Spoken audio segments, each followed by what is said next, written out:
An employee of this shopping center found the body of a security guard this morning around 7:15. Lost Hills Sheriff Station officers responded to the scene, pronounced the victim dead on scene, and identified signs of blunt force trauma to the head and upper torso. The city does have an anti-camping ordinance here, but struggles to enforce it. City Council has a special meeting Thursday evening to discuss an action plan pitched by the Homelessness Task Force. The results are in, and they are overwhelming. Caltrans conducted an online survey in January about their new Secant Wall project on PCH near Big Rock Drive, about 500 meters from where I'm standing right now in this rainstorm. 93% of local residents who responded to the survey prefer the construction takes place at night. Grisanti plans to continue to focus on Woolsey Fire rebuilds in his new term. Grisanti also said the Bluffs Park here will be getting a shade structure in the near future, though today I could use some protection from the wind rather than the sun. Back to you guys in the studio. Wildlife in our area will soon get new opportunity to explore and expand. Groundbreaking is set to happen on the world's largest wildlife bridge over the 101 freeway right here in our backyard. Both the Waves and the Gauchos come into this one 1-1. They've had very similar starts to their season, losing to a Power 5 opponent on the road and winning their respective home openers.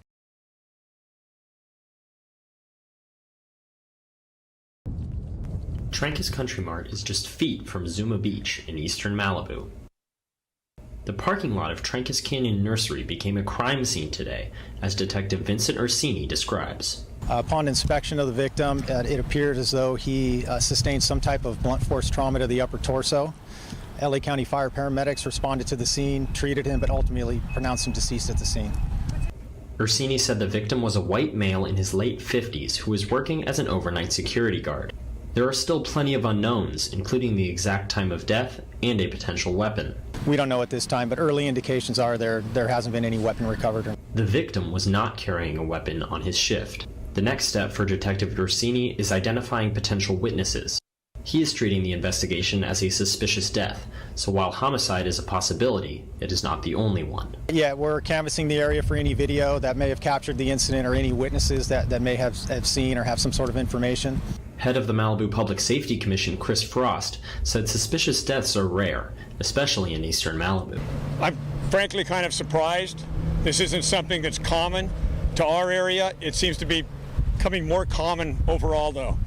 So my reaction is that it's not good.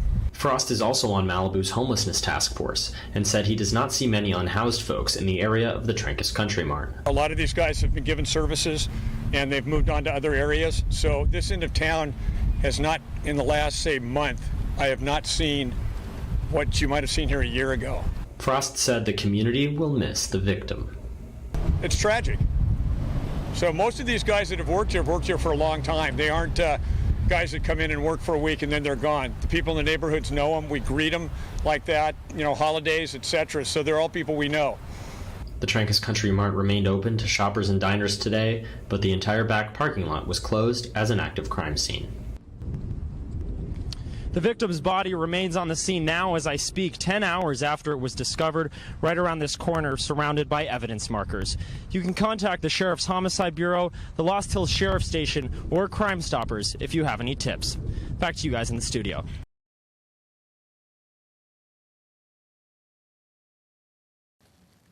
13 miles of busy PCH separate Malibu and Santa Monica's city halls, yet the cities share a school district, one of the final discontiguous districts in California. So it's kind of bizarre geographically to have them together, especially since Malibu is so far up the coast and geographically and kind of, I would say, culturally removed from what Santa Monica is. Parents like Jarvis, who lived in Santa Monica for more than a decade and now lives in Malibu, and Stacy Rouse believe the cities finally agreed to separate school districts. I think the general consensus is gelling toward there needs to be a separation. I think, and that has taken 30 years or more to come to. Malibu would like to form its own district, the Malibu Unified School District. It's kind of weird to me that Malibu is not just allowed to go off. I don't understand that. I didn't understand it when I was in Santa Monica. I don't understand it now. Forming a new district is complicated, and elected officials have yet to agree on the details. It's a money issue. Malibu students make up only 11% of the district, but Malibu pays more property taxes, which make up a portion of the district's revenue. School board member Craig Foster, who is from Malibu, says Santa Monica does not want to lose resources for its students in the separation. Like, our concern for our programs and our kids outweighs any concern we might have for the fact that you don't belong in our school district. The ball is now in the court of the Los Angeles County Committee of School District Organization, who are waiting for the City of Malibu and SMMUSD to discuss with a mediator. Malibu Deputy City Attorney Christine Wood said at the March 2nd County Committee meeting that Malibu offered Santa Monica $40 million over the course of 10 years. Hopefully we will get a response to them, to that offer before or at some point during mediation, because the city still feels like that's a very generous offer to resolve this issue. Wood hopes they will be closer to an agreement before the April 6th County Committee meeting. So for how long will these two communities continue to share a school district?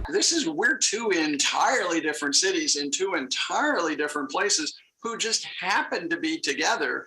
Well, however long it takes the board members and city council members to agree.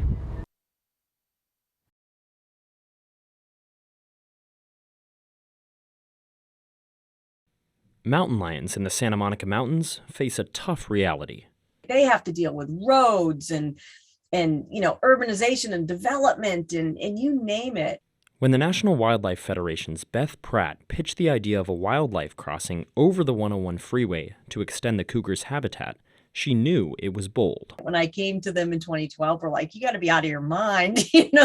Nobody, this is a heavy lift. Nobody's done it in an urban area. It's mountain lions. They're scary. A decade later, the world's largest wildlife crossing is 3 days from breaking ground. The magnitude, 200 feet long by 175 feet wide, is only one challenge. Slope and design and sound walls because of all the sound pollution from the freeway and light pollution. Like we're doing stuff that other crossings haven't had to contend with. Anna Cholo of the National Park Service says building a crossing is backed by 25 years of studying big cats. It's not often that you see research studies come to fruition in such a huge way. The Wallace-Annenberg Wildlife Crossing, named after one of its largest donors, will span 10 lanes of the 101 near Liberty Canyon, stretching between protected land on both sides. Caltrans project manager Sheikh Moinudin said he is working with wildlife agencies to ensure the bridge is enticing for lions to use. Wildlife, you can make them cross if they don't want to cross. So what happened is when we build this bridge, we wanted to make sure that it is conducive for their movement. Moinudin said he was surprised by the level of collaboration. Everybody has only one goal that gets this thing done. Okay, so it's an unbelievable cooperation among all the agencies. The crossing has garnered rare widespread support, especially for a public works project with a price tag of $85 million. These important politicians and the governor and local stakeholders and residents all coming together in support of this, it's just really neat. For Pratt, the bridge represents hope for wildlife preservation in urban areas. It's a hopeful project. I think that's the other thing is there's no bad guy in this project. Other animals, including frogs, lizards, and songbirds, will also benefit from the bridge, but Pratt says the project aims to save the big cats in our area from extinction. These mountain lions now are going to have a shot at a future. The project, which was funded primarily by private donors, is scheduled to be complete in 2025. The groundbreaking takes place this Friday at 10 a.m., which also happens to be on Earth Day. The public can reserve a space online.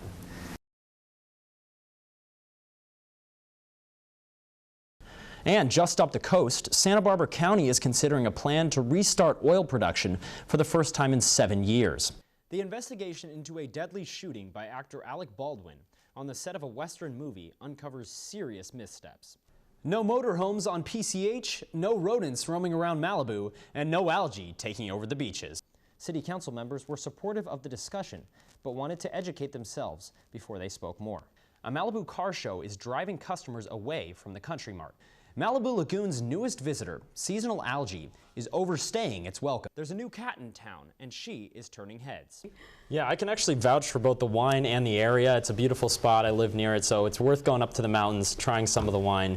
You know, it sounds like an awesome experience, though. I've never done the hike myself. The wine is good. If any of us ever do that, Carl, we need to make sure to mix in some water, especially if it's hot out. Absolutely. That's coming from our wine expert, Austin Hall.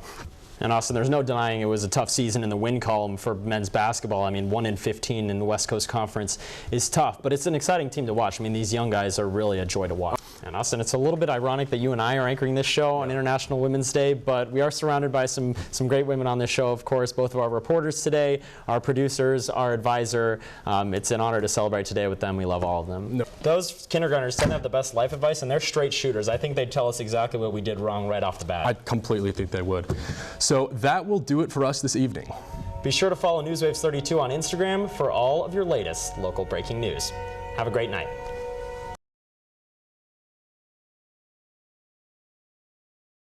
Wyatt still rolling out. Wyatt down the field, has a man down there, and it's caught. And breaking a tackle is Allen, and Allen breaks away, and Allen is into the end zone for a touchdown. Manteca erupts, and I don't see any flags down. And the Buffaloes have taken the lead with 28 seconds remaining. But I'm being patient here. Howerton scores, and that's 5 for Jake Howerton. And they go right back to him, and he gets it done. Cal's had no answer for the sophomore. 14-13 Waves. To Billy Cook with the Ron Modlin waiting in the on-deck circle. And this one's blasted out toward left field, giving a courtesy chases Domer, but this one is way gone over the screen in left field for the second time this series. A big fly from Billy Cook. Seconds on the clock. Can the Rams win it, or will we see overtime? Get it into Simi. Simi goes up for the win, and he rolls in! Can you believe it? The Rams win! Carson Simi, the game winner. Schreiber makes a move, but he's being pursued by the Rams. Here's Kusero again. Kusero the shot, and he scores. Hayden Kusero is having a great start for Jesuit. 2 goals. That one was unassisted, and he had the assist on the first one. Here's a shot from Engie, rips it, and in the long-range goal. Skylar Engie from distance, and it's putting it on the forward. Stedman with a nice move, pulls up, and good, Ali Stedman. And here's Cheyenne Givens, who played a big role as a junior, goes right to the bucket and puts it. 0-2 from Niskern, swing and a miss. Caparis is able to catch the foul tip for another strike. Cal does not get a final shot off, and a huge upset here in Malibu. Number 12 Pepperdine 16 and number 2 Cal 14.